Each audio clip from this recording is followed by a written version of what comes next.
Many of my customers have classic cars, but they don't have the space to store them or to keep them in their driveway. So I'm working with StoreQuest Self-Storage to give you some tips on how to store your classic or not so classic car.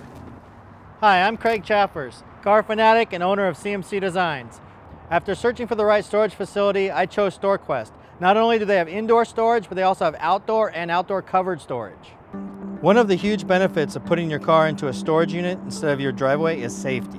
Make sure to choose a storage facility with state-of-the-art security systems, like computer-coded gate access and 24-hour video surveillance. First thing you want to do before bringing your car into storage is make sure it's got a fresh oil change, new filter. Also check the levels on your coolant. Make sure it's topped off, your power steering fluid's topped off.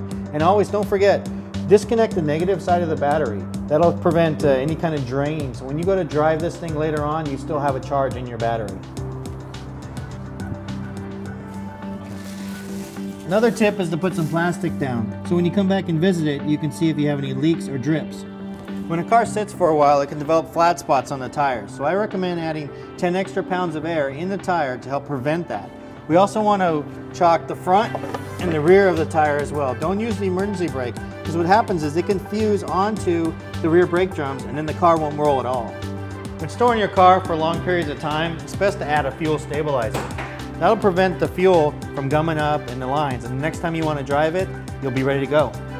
So before you store your car, you want to make sure that it's clean. You don't want any contaminants in the paint, because what will happen is those will eat into the paint and destroy a nice paint job. So what you want to do is go ahead and cover the car.